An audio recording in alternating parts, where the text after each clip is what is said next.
Ciao a tutti amici di Matto Scacco, ben ritrovati. Ho visto il grande successo dello speedrun, cioè cercare di arrivare a 2400 punti commentando. Ok, vediamo se questo obiettivo effettivamente sarà realizzabile. Intanto nel mentre vi racconto questo aneddoto con Christian. Stiamo preparando una sorpresa per il mese di settembre e non vi darò dettagli perché è chiaramente una sorpresa. Allora, questa è la partita, C4 e 5, un inglese. Il mio avversario decide di giocare in modo molto lineare, il fianchetto, quella mossa, quello sviluppo che in tanti vi faranno nel momento in cui impostano l'inglese. Io cerco di impostare questo mio schema che è un po' più strano, un po' meno conosciuto. Intanto prendiamo questo alfiere. Come vedete questo alfiere non ha tante case di rientro e quindi quando gioco H6 me lo mangio. Quindi ho preso la coppia degli alfieri. Tendenzialmente la coppia degli alfieri che corrisponde, domanda per tutti, mettete in pausa il video, provate a pensare e rispondere. Alla coppia degli alfieri corrisponde l'apertura del centro e quindi quello che cercherò di fare quanto prima. E quindi cavallo di 7, va bene, questo intanto potrei mangiarlo per mantenere chiusa la sua colonna, ma la mia idea è reale cercare di aprire il centro, quindi sto cercando di creare questa situazione. B5, mossa logica, però dovrebbe perdere un pedone. Vediamo se effettivamente la tattica mi aiuta in questo senso, perché io gioco E4, attacco un cavallo non difeso, se spinge il pedone catturo. Ok, presa in C6, riprendo. E cosa mi aspetto? In realtà dovrebbe stare fermo.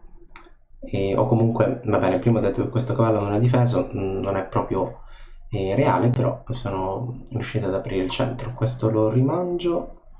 O meglio, se lo rimangio mi prende di cavallo da un po' di noia contro questo pedone. Allora mangiamo C4, la cui idea è alfiere per C3. Come vedete l'apertura del centro tendenzialmente aiuta e favorisce il gioco del giocatore che ha gli alfieri. A questo punto la posizione chiaramente è equilibrata. C'è una casa debole, casa non difesa dai pezzi, dai pedoni avversari, allora punto per l'occupazione. Questa è la mia idea. Intanto il cavallo qui non può che star bene, e allora lì lo metteremo. È vero che ha un pedone in meno, lui vuole dar fastidio su questo, facciamo D5, rafforzo tutto. Perché no? Il pedone in meno, qua vi dico che in realtà passa in secondo piano, poi se volessi recuperarlo sempre alfiere per cavallo e la torre che va lì in avanti. Però questa coppia degli alfieri che ho conquistato dopo poche mosse è quella che voglio cercare di mantenere il più possibile all'interno della scacchiera. Vediamo un po' come continua il mio avversario. Fossi lui cercherei di mantenere il pedone in più, magari cercherei di fare G4. Non è così e allora potrei fare una mossa. E questa mi sembra molto interessante, cercare di attivare i miei pezzi mantenendo un contatto su questo cavallo. Dovete sapere, e probabilmente qualcuno di voi già l'ha ascoltato sia da me perché è un qualcosa che tendo a ripetere, che due cavalli che si difendono tra loro non sono in una situazione forte, anzi sono in una situazione in cui sono vincolati appunto l'uno all'altro per quanto riguarda la situazione difensiva. Quindi due cavalli, adesso io cerco di creare pressione su uno perché poi in realtà voglio cercare di attaccare l'altro. Vediamo se mi riesce. Forse un po' di fortuna, il mio avversario qui non si è collegato, peccato. Ok, tra 30 secondi ho la possibilità di reclamare la vittoria, la reclamerò e poi si continua. Ne farò sicuramente qualcun'altra. Peccato, comunque questa è una partita in cui la posizione ottenuta crea di per sé uno squilibrio. Adesso potrei fare torre 8 per il controllo della colonna, donne 5 per fare pressione su questo cavallo, e quando questo cavallo dovrà andare via, come vedete in realtà non ha tante case dove andare, dovrebbe andare in D1 per essere svincolato, però è una difesa, una mossa molto passiva. Peccato per il mio avversario che vuole la vittoria, certamente ci avviciniamo verso questi 2400. Adesso gioco contro un NM e NM vuol dire National Master. Vediamo cosa giochiamo. Un gambetto Benko, mi aspetto B5, no, allora giochiamo la Benoni. Quindi nella Benoni a me piace giocare in questo modo, controllando la casa D5 con l'alfiere. Le case bianche sono importantissime, quindi io cerco di controllarle con i miei pezzi. Il mio cavallo lo vado in D2 perché da lì vuole andare in C4 e qualcuno dirà beh, va in C4, occupi la casa bianca, ma non sto controllando le case bianche. Sono assolutamente d'accordo con questa considerazione, però da C4 in C4 il cavallo sta benissimo e guarda sempre il punto più debole della Benoni. E per il vostro avversario il punto D6 è sempre il punto più debole.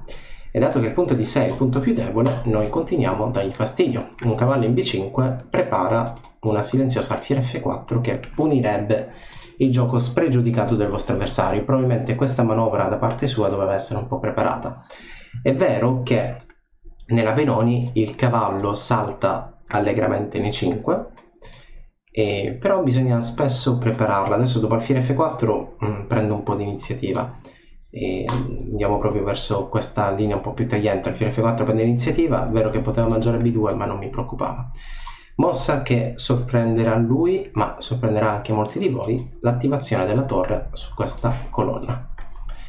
È davvero una mossa forte, sicuramente una mossa molto interessante e sicuramente una mossa che lui potrebbe non aver considerato. E adesso gioca cavallo G4, mossa tipica per ripiegare da questo lato, e io cerco di difendere probabilmente con donna A1. Donna 1, il mio istinto dice che la donna deve andare in A1 e dal punto di vista pratico penso che la donna vada in C2. Vediamo un po', perché un altro piano potrebbe essere quello di fare 5, non posso pensare troppo, soprattutto con poco tempo. Allora, non seguo il mio istinto, donna D2 idea B4. Ok, così ci togliamo questa debolezza. Il pedone B2 è un target, un obiettivo per il nostro avversario, o meglio per il mio avversario, ma dato che sto commentando è come se stessimo giocando in squadra.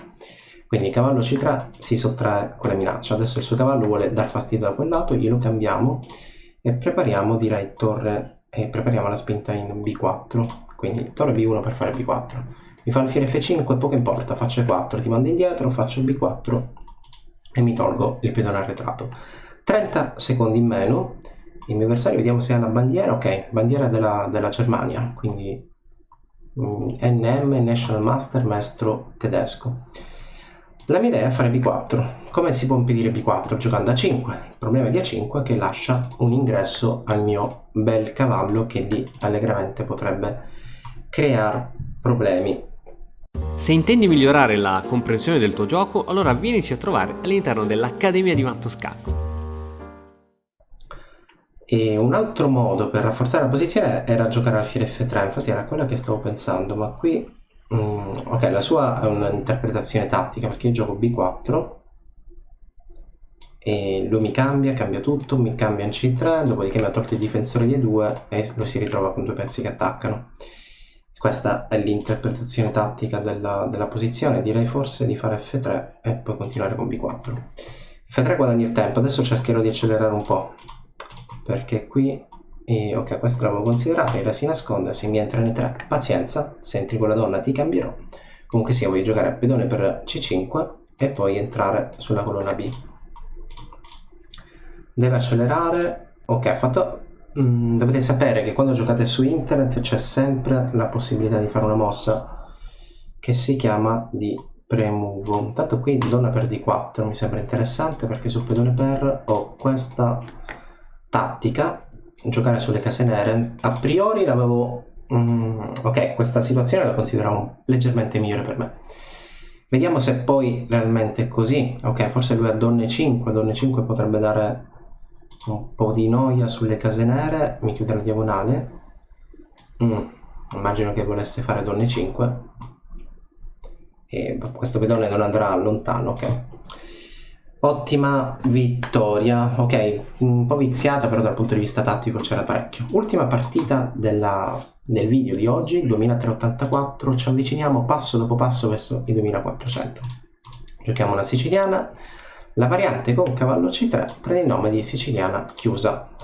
Perché siciliana chiusa? Perché chiaramente lui cercherà di chiudere il più possibile la posizione. Adesso E5 è interessante, cerco di creare un po' di tattica. In realtà questo scacco è tematico, questo alfiere diciamo che il nero lo dà volentieri senza alcun problema, ma cerchiamo appunto di uscire fuori dalle linee principali. E sarebbe fantastico se lui spingesse, perché il mio cavallo si pone in D5 per attaccare, ma non è così. Allora, se voglio giocare in modo dinamico, H5 è una mossa che mi aiuta. H5 l'idea potrebbe essere a volte cavallo G4, cavallo 3, e per giocare in modo dinamico chiaramente bisogna creare qualche squilibrio, quindi a rocco lungo è il mio piano su a rocco lungo. Vediamo un po'. Intanto facciamo H4 dalla casa libera al cavallo, casa debole quella G3, la casa di arrivo in G3 è fantastica. C4 la parte sua non mi piace, presa al passo, ho dei giochi su questa casa, su questo ingresso. Spostiamo l'attenzione su G3, giochiamo un po' a destra, un po' a sinistra, creiamo confusione, il nostro avversario entrerà nel pallone e a quel punto sarà il momento di attaccarlo ulteriormente. Rocco lungo, l'idea iniziale, questo pedone D3 era rimasto indietro, prendiamolo di mira. E ok, è il momento di portare un altro attaccante su D3, ma non è effettivamente così possibile. E allora cambiamo piano, attacchiamo anche un po' da questo lato. Vi dicevo, comunque il pedone F5 sta bene perché evita che lui possa fare cavallo G4 in alcune varianti. Se la posizione si chiude, l'idea di attacco è aprire al lato. E non si chiuderà la posizione, immagino che lui catturi, e se non cattura potrei anche catturare io. Ok, lui è chiuso, fantastico. Allora realizziamo il piano iniziale, quindi cerco di realizzare questa spinta in G5 che è quella che mi porterà, mi darà qualche soddisfazione, mi darà un po' di iniziativa. Da parte sua cercherà di dar noia sulle case bianche, in particolar modo su B7. Ok, adesso una gara, vediamo chi arriva prima, perché io già sono pronto a fare G5, ma lui non è pronto ad attaccare B7, quindi sono soddisfatto di questa posizione. Il lato di donna, ricordiamo, si intende questo lato della scacchiera, e io dovrei mantenerlo chiuso, perché se lo mantengo chiuso lui non mi attacca. Da parte sua vuole cercare di aprirlo. Intanto apriamo il lato di re. Come vedete sul lato di re io ho 1, 2, 3, 4, 5 pezzi che interagiscono, quindi questo già promette bene per quanto riguarda l'attacco. Adesso la variante critica è giocare G4. G4 è la mossa critica, pedone per F4 quella più semplice. Giochiamo pedone per F4, se mi cattura alfiere per, e così inchiude il cavallo, e magari il fatto di aver aperto questa colonna G mi può dare degli spunti tattici. Alfiere di 4 mantiene la situazione, però gli togliamo un cavallo difensore, qui prendiamo di torre, ci prepariamo a raddoppio, occhio che G2 lo attaccheremo anche via C6. Questa posizione promette molto bene, il mio avversario 2406, sono già pronto a prendermi i miei 8 punticini in caso di vittoria. Il raddoppio delle torri è il piano del nero, quindi tutto contro G2. Ok, continuiamo il piano contro G2. L'ho annunciato qualche mossa fa, quindi non è assolutamente nulla di casuale. Doveva coordinare meglio i pezzi, doveva essere un po' più forte nell'aprire la posizione. G2 è già un target, perché se io giocassi questa, cavallo E4, torre per G2 è già possibile. Ok, lui gioca cavallo F4 perché vuole chiaramente difendere, però il cavallo da F4 andrà via, va via facilmente. Se io gioco torre G3, quel cavallo lo mandiamo via. Ok, lui mi sacrifica la qualità, mossa che consideravo, però allora facciamo questa. Il tempo è tiranno. Cavallo per E6 è possibile perché su donna per E6 è donna per B7. A questo punto ok, questa mi è a tratti sfuggita, pazienza. Bene, adesso si gioca per il tempo, semplifichiamo queste donne. Al finale di alfieri comunque superiore per me. Ho un torre di 8, torre di 5, torre di 8, torre di 5 e alfiere per C5. 14 secondi contro 50. Qui la partita, qui voglio fare C5, mi mangio anche questo pedone, e a quel punto va bene, dal punto di vista materiale l'ho un po' bloccato questa sua avanzata, forse torre sulla settima, quella che farà. Voglio entrare nel finale di torri, un po' questa mossa dettata al tempo, devo fare torre di 8. Adesso a questo punto devo creare anche io un pedone libero, ed eccolo qua, il mio pedone libero farà re G2, la mia torre andrà in gioco, voglio fare questa, quindi occhio non può spingere troppo. questo punto la torre la mettiamo dietro, perché no? Mio pedone va in avanti, mio pedone C va in avanti allegramente, 6 secondi contro 18, dovrebbe fare forse la torre dietro, questo è il mio pedone, scappa, il pedone fugge, il pedone fugge, il pedone fugge, adesso va a promozione, lo catturiamo, blocchiamo, avviciniamo i re verso l'altro pedone e a questo punto ok, questo blocchiamo, qui facciamo un torre per questo, adesso ricontinua, tutti premuovo un secondo, andiamo, in realtà andremo anche a promozione, ops, ok, non l'ho vista, un secondo, vediamo se facciamo, ok, abbiamo vinto per il tempo, molto bene, 3 vittorie su 3, ho guadagnato 7 punti, 2391, appuntamento al prossimo video. E ora per continuare che cosa posso fare? Beh, innanzitutto ti consiglio di iscriverti al nostro canale in modo tale da non perderti le nuove video lezioni. E poi puoi vedere il video che è stato più cliccato in questa settimana. Ci vediamo, ciao!